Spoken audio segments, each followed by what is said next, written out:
it's Ansi and I'm back for a new vlog.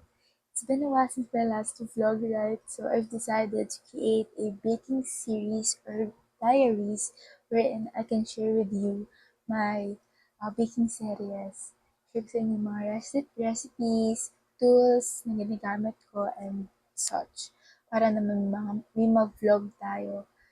And classic mo content, So this is the first episode and i-share ko sa inyo yung mga baking tools na ginagamit ko. Let's start! Hey guys! Ito yung first episode ng aking baking diaries. So, as you can see, itong box na to is punong-puno siya ng aking baking stuffs.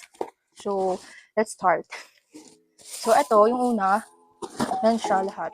Lagyan ko siya ng mga cover para hindi siya maalikabukan. So, ito, this is my food scale. Your kitchen scale. Nabili ko din siya sa Shopee. Nabili ko siya sa Shopee. So, ayan siya. Normal lang siya na weighing scale. Next is ito. Sa baking, important to. Yung parchment paper. Yan siya. Nabili ko to for 40 pesos ata to, or 50 pesos din sa Orange app. Next is box na to. Dito yung mga cupcake liners. This is 3 ounce yata. Tapos meron din ako 1 ounce. Meron din ako dito ang food color. Tapos ayan, yung stickers lang na thank you. Then, toothpick para i-test if ito na yung cake. Ito, dito yung piping bag, yung cutter, yan. Tapos ito, this is my cake turntable. Nabili ko to for 150 ata to. Ayan siya. Actually, ayan lang siya. Ito yung lagayan ng cake. Kasi before nga, nag-bake talaga ako ng cake. Cake board, ayan. Nag-bake ako nung birthday ko. Nag-bake ng cake na yan. Pakita ko sa inyo yung itsura. Then ito, nandun akong cupcake box. Hindi ko to masyadong nagamit. Nagamit ko lang to nung Mother's Day last year pa. Yan. Ganyan siya. Tapos fold mo siyang ganyan. Next is ito. Lagyan siya ng bento cake. Yan. Next is ito. Yan. Tapos ito malagay yung cupcake liner kanina. Yan. Actually for muffins to eh. Ay, nakapag-bake na din ako ng muffins before. So, ayan. Tapos ito is baking pan. Para naman to sa brownies. Tapos ayan. Ito naman is spatula. Spatula, ayan. So, ito, another tab. Dito, yung mga pang-design sa cake. Ito, birthday. Tapos, another cake board. Then, another happy birthday. Tapos, mga pearls. Meron din akong candles. Tapos, tweezers. Nakahiligan ko to last year na magpunta ng mga ganitong mga things. Kasi before, nag-bake ako, pero alam niyo yun, yung pandemic kasi na din ako mag-bake. Like, naengganyo ako mag-bake, ganyan. Pero, ang ginagawa ko lang nun is more on tipid version. Kunyari, sa isang recipe, ang kailangan is butter. Nilagay ko is margarine. So, hindi siya ganun kaganda. Like, hindi ganun kasarap yung kinakalabasan. Kunyari, butter cookies, ginamit ko is margarine. So, sabi ko, nung nabake ko na, hindi pala siya same. Hindi pala siya same ng lasa. Kasi iba yung ingredients ng margarine at saka ng butter. Next is vanilla. Hindi mga professional baker. Just, galing lang sa YouTube University. Pero ayun, minsan kasi, di ba may recipes online?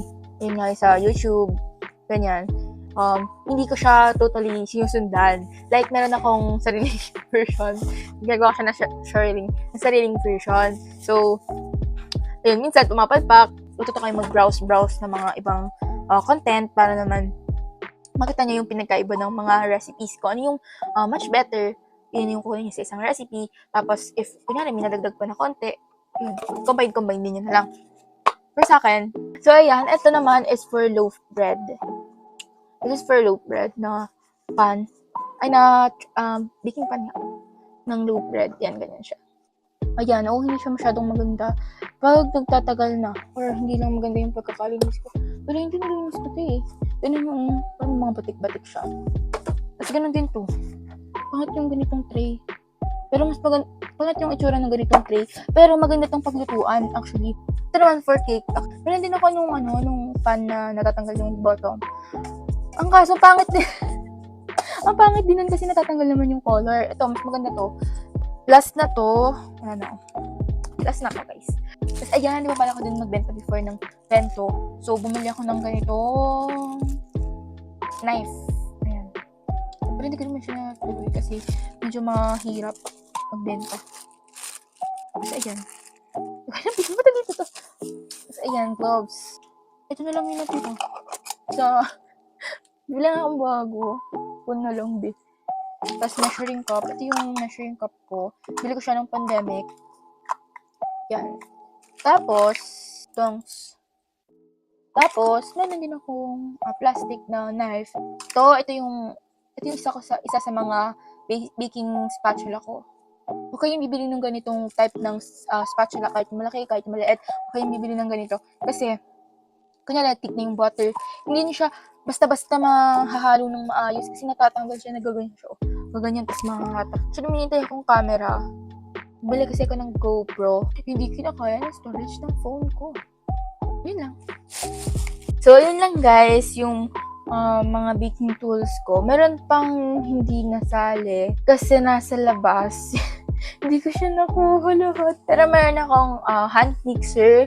Meron din akong mixing bowl. Tsaka yung mas malaking spatula.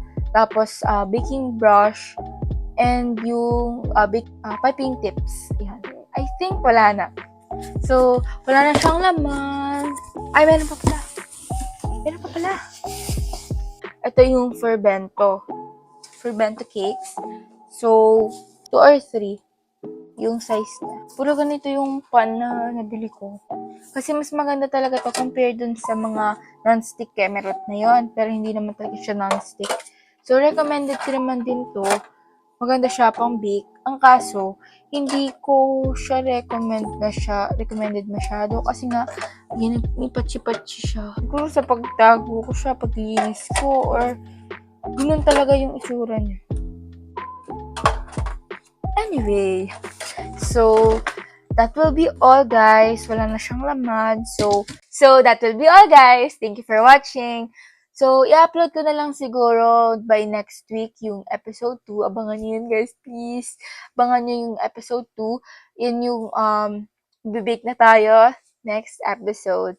So, abangan nyo kung ano yung bibake natin.